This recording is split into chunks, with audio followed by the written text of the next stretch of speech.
It's Monday, May 15, and time for your Barbados Today morning news update. Thanks for joining us. I'm Frenella Wedderburn. Topping the news at this hour, he's not making any promises, but Culture Minister Stephen Lashley says he will meet with masqueraders in a bid to resolve issues affecting them. Earlier this month, the Barbados Association of Masqueraders put the country on notice for protest action on Kadooment Day if the National Cultural Foundation and respective ministries did not urgently address their grievances, including that of the value-added tax and a raise in subvention. Now, just over a week after that threat was issued, Minister Lashley told the Cropover 2017 Thanksgiving service at the Vauxhall Methodist Church yesterday he will hold talks with band leaders as they are valued partners of the festivities. I always say that when we have issues, we sit down and we will work them out. I'm aware, of course, of the issues raised by the masqueraders, and we will certainly work with them in terms of solving any outstanding matters that they have. They are among our valued partners, and we treat all of our valued partners with tremendous respect. And therefore, I give the assurance that all issues raised will get the hearing, not only of the NCF, but certainly of this minister, with a view where we can to resolve any outstanding issues. The ruling Democratic Labour Party has failed to deliver on its promises. That's the charge coming from the camp of the opposition Barbados Labour Party as it renewed calls for the Frundle-Stewart administration to enact integrity legislation that will force people in public life to declare their assets. DLP candidate for Christchurch East, Senator Wilfred Abrams, made the call on the weekend following a tour of the constituency with other members of the party, including party leader Mia Motley. If this government wanted integrity legislation, it would be there already. If this government wanted to have control over election spending, it would be there. If they wanted to have oversight over campaign financing, it would be there. But there's no political will to do that, and you have to ask yourself why. Why is this government shying away from its promises, where those promises are related to accountability, transparency, and integrity? There must be a reason. I believe that everybody in public office should have to declare their assets. I have nothing to hide. When I get in the next election, I have no difficulty. No difficulty telling the people of Barbados what I am worth, what I have, and what I own. I have no difficulty declaring that for my wife, or my sister, or my mother. Right? I have no difficulty in that at all, because the people should know what I come in with is validly mine. It is what I've worked hard for and what I've earned. When I leave office, my wealth must not exceed what I had plus my salary. There must be some correlation to what I earned in government or what I earned as an MP and to my existing wealth. If my MP salary is $15,000 a month and I am now worth $5 to $7 million when I was nothing before, and I have to explain why and how. Barbados gets the thumbs up for its work in the Human Resource Development Strategy Program, and it's coming from the head of cooperation of the EU delegation to Barbados and the Eastern Caribbean, Mark Thiel.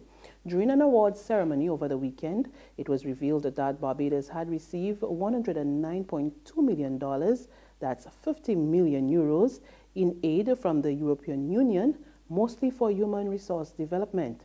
Now, that program's main objective is to support the government in its efforts to increase competitiveness, promote sustainable growth, and alleviate poverty.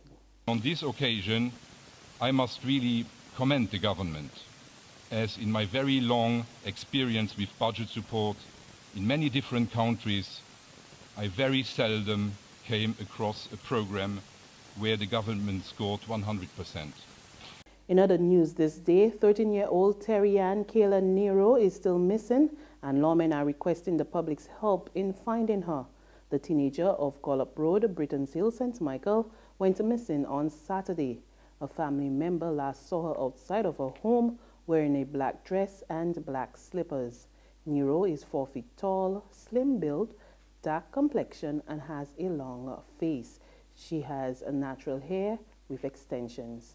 Anyone with information on her whereabouts is being asked to contact the Hastings Police Station at 430-7608 or 430-7611, the emergency, that's the police emergency number 211, or the nearest police station. In sports, Pakistan win an historic first series on Caribbean soil as the West Indies collapsed to a 101-run defeat in the third test at Windsor Park yesterday, resuming the morning on 7-for-1 in pursuit of 304 for victory. West Indies were dismissed for 202 with an over left. Royston Chase made a defiant unbeaten 101, but other than for captain Jason Holder's 22, no other batsman stepped up to the plate. Leg spinner Yasim Shah claimed 5 for 92 to finish with match figures of 8 for 218, while debutant Seema Hassan Ali picked up 3 for 33. The visitors won the match series 2-1. There's regional and international news after this short break. When it comes to your family, what do you dream of? Enjoying the sights of Italy, seeing the Eiffel Tower for the first time, or experiencing the cuisine of Spain? Courts can make your family dream come true. Shop at Courts for a chance to win a dream cruise for a family of 4. Spend $999 or over at any Courts store or online at shopcourts.com. Every $100 gets you a chance to win that cruise to give you more fun time with your family by cruising the Mediterranean, a value of over $20,000. So stop dreaming and start shopping to make your dream come true at Courts, bringing value home.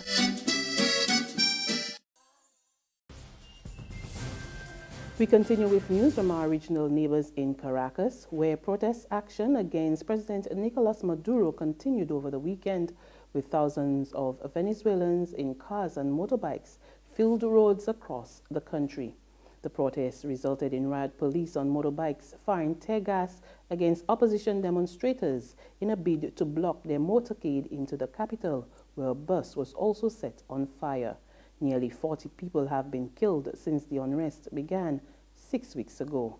President Maduro has accused the leader of the opposition-led National Assembly, Julio Borges, of inciting violence by calling people onto the streets.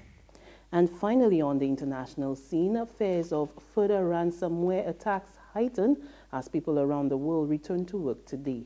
The biggest cyber attack the world has ever seen locks people out of their computer files until they pay a ransom to hackers. Experts say the spread of the virus slowed over the weekend, but also warned that the reprieve might only be brief. More than 200,000 computers have been affected so far.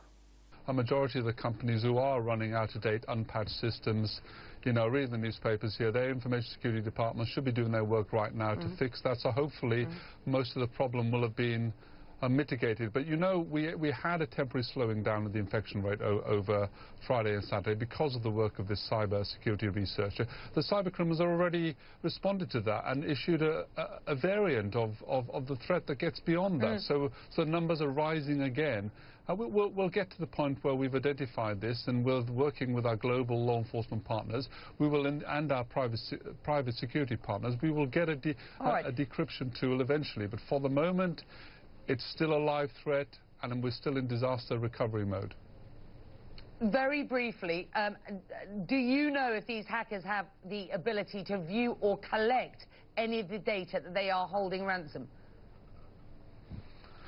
Well, at Europol, we are collecting some data relating to the particular form of malware that is being spread here, and we are, of course, analysing that at our headquarters and with our international partners. And for the moment, that's not good enough for us to identify who those who are responsible for this, but I think we're well on the way to doing that. And that report from the CNN brings us to the end of our news and sports update at this hour. But there is more on our website at www.barbadostoday.bb. You can also subscribe to our e-paper, email updates, and like us on Facebook. We're also on Izumi Media in bus terminals and screenplay at supermarkets and gas stations near you. Or you can tune in to Mix 96.9 FM for all the latest news and sports. I'm Fernella Wedderburn. Good morning.